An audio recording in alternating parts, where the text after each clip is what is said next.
What up, world? Welcome to another episode of Bleed Purple and Gold. As you know, I am the host, Brandon Janeau, and like always on all podcast platforms everywhere, Brandon Janeau Show. Social media, Instagram threads, Brandon Janeau, Facebook, The Brandon Janeau Show, and of course, TikTok, Brandon Janeau Show. Go follow me on all the social media platforms. I would really appreciate it if you did.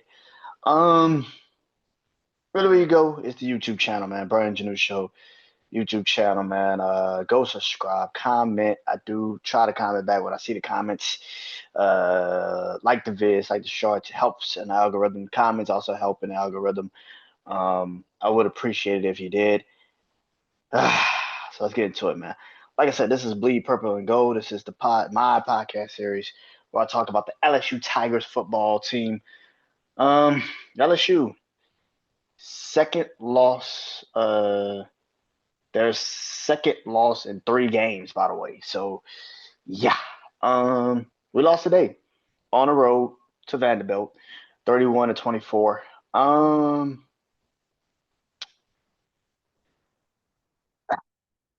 every week I feel like when I do this podcast, since week 1, 2, I mean, after the first week outside of the Clemson game, the offense has been pretty goddamn pedestrian. It just hasn't been good. I mean, Garrett Nessmeyer had a shoulder injury, he had an oblique injury, and now it's the same shit, different year. They still can't run the ball. They're not consistently with the run game. But I'm gonna do something for this episode that I didn't think I would do. The offense was not the problem today for the LSU Tigers, and why we lost to Vanderbilt. It wasn't a problem. It was not the problem. What the problem was the defense. And just like every time we play against a somewhat mobile quarterback that can avoid pressure and avoid the blitz and situations like that, you put the defense in a position where they can't recover. And that's exactly what happened in this game. Diego Pavia was unstoppable for most of the game. I mean, they couldn't even they didn't know what they wanted to do. They didn't know what they wanted to blitz him. They didn't know if they wanted to sit back and play zone.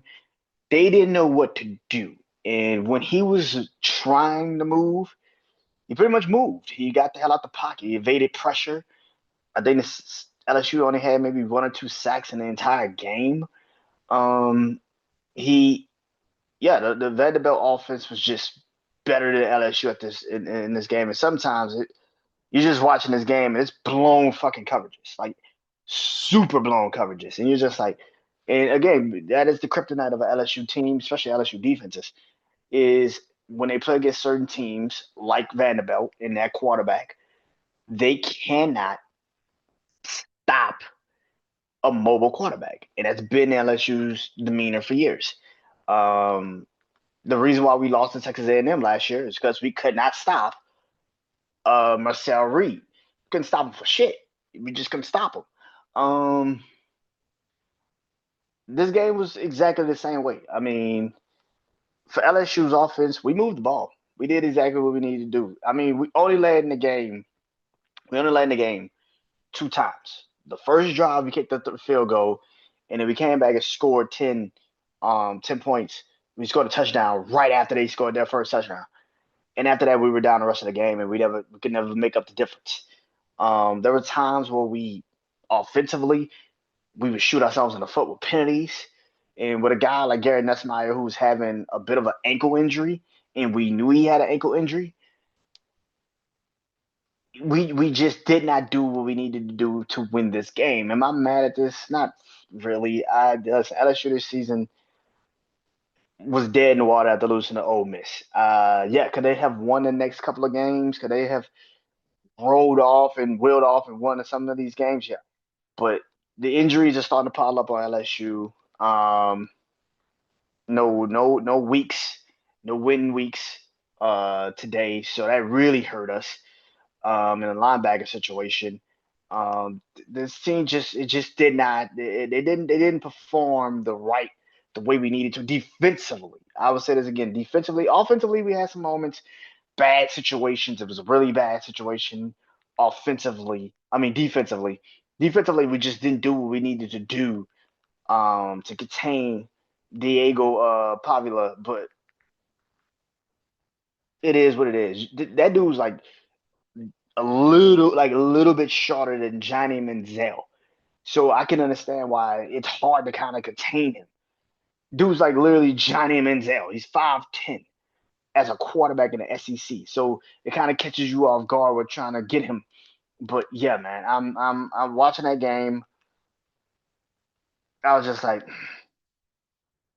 and again, we had chances to get back in front and make the pressure go back on Vanderbilt, but it just never materialized. We could never get the pressure. We could never really sustain the pressure on Vanderbilt and beat them. And at the end of the day, when you don't have a team that can actually sustain the pressure, especially also no running game. I mean, we ran the ball better in the second half than the first half. But yeah, man, what does this say about Brian Kelly? He can't win it when it matters most, and that's just the facts. Anytime he's on a road against a team that's in the top 25, he does not win. He's done this now against Ole Miss. He's now done this against Vanderbilt. We still got to play Alabama, and I think we play Alabama. I think in Alabama this year. We play Alabama in Alabama this year. We still got Oklahoma coming up. I mean, we got more road games, top 25 matchups coming up. And Brian Kelly has shown you numerous times he can't fucking get it done. Now the pressure's off because we're not going to the SEC championship game. Let's get that shit out of the way. Yeah, can we somehow, some way still end up there? But we just lost to Ole Miss, who we need to lose 3 consecutive SEC games, which means they need to lose today to Georgia, which they're up right now by 1. And then they still got to play Tennessee, if I'm not mistaken. And they still probably got to play. I think they still got to play Alabama. I'm not mistaken. I think they still got to play Alabama. So, and then we got to beat Alabama. We got to pretty much run a gauntlet the rest of the fucking time. And then we still have, you know, what, Texas, who's only lost to Florida in the SEC. So we need Texas to still lose. It's a lot of shit that goes in to us still getting to that SEC championship game, which means the season's pretty much over for LSU. I mean, we're not going to the SEC championship game. We can run the table and maybe make it a conversation to get into the playoffs, but at this moment, there is no reason for us to continuously push ourselves. I don't say continuously, not push ourselves, but this is a team right now where it's just like, especially when you have lost the last 2 games you physically have played. Ole Miss, lost to Ole Miss on the road, and now you've lost to Vanderbilt on the road.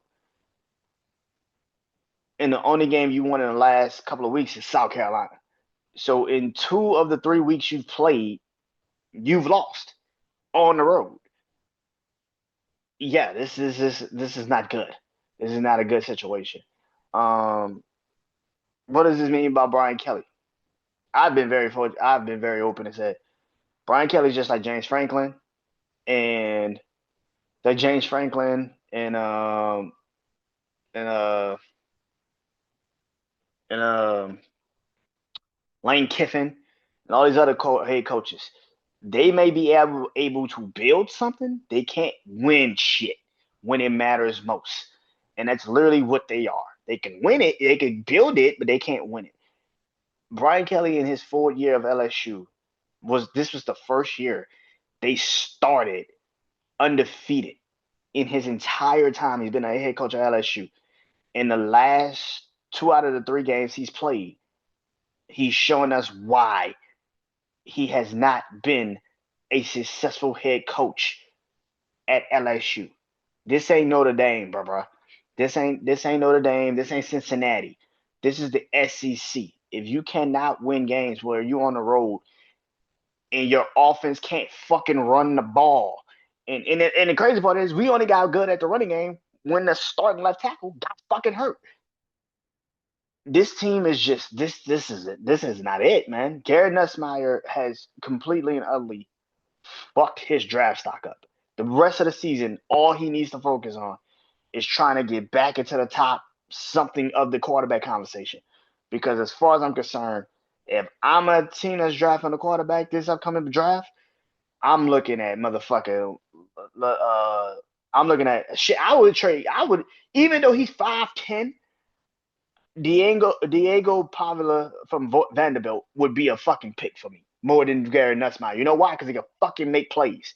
He get the fuck out the pocket. He can move. At some point, a quarterback, even with that tight stuff, that height, may make an impact in the NFL by playing the quarterback position. I know like the shortest quarterback that maybe ever started might either be Drew Brees or Russell Wilson. I think they're like 6 feet. I think Bryce Young is like 5'11", like 5'11", 6 feet. Caleb Williams is like 6 feet, 6'1", six something like that.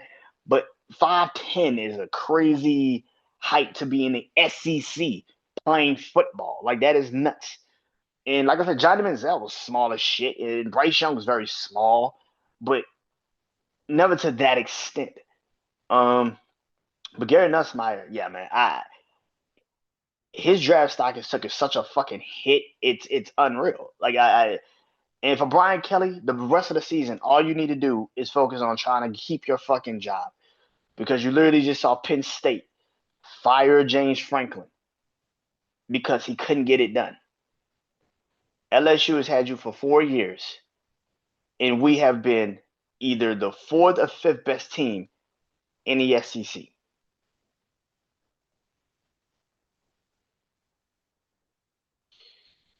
I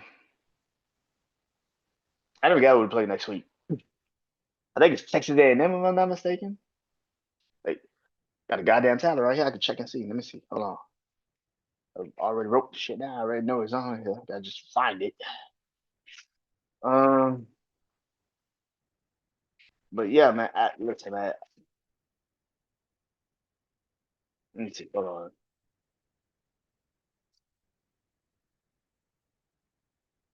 I wrote that shit way in the back. I wrote this shit. I wrote it down. I can't find it, man.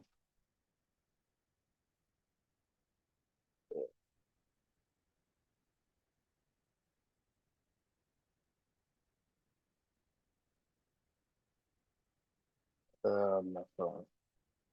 I got that schedule. I can find a Saint schedule, but I can't find a goddamn LSU target.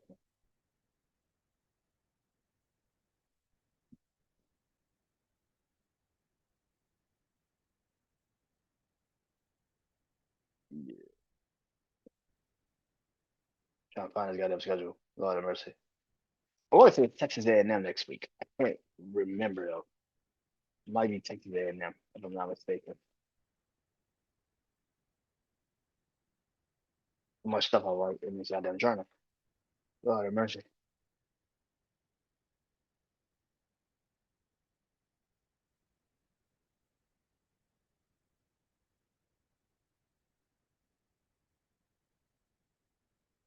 Yeah. All right, this goddamn thing.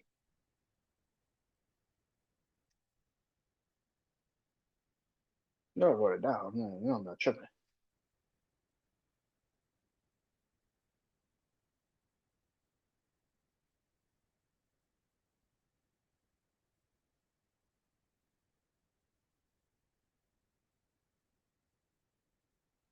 Oh,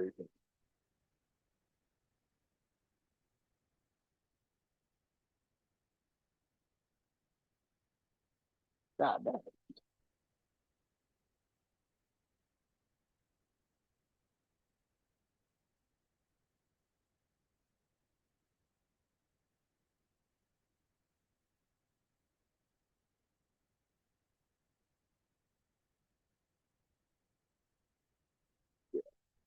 Yeah, I can't find the goddamn.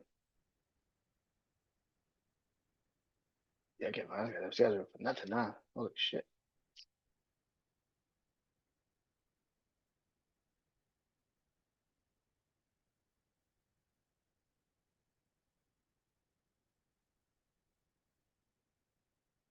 Yep. Yeah, I think it's Texas A&M we play next week. I can't figure remember. Um, But yeah, I'll be back next week to talk about that game. But yeah, I'll let you 31-24 losers to Vanderbilt Commodores. Yeah. See you guys next week. Peace.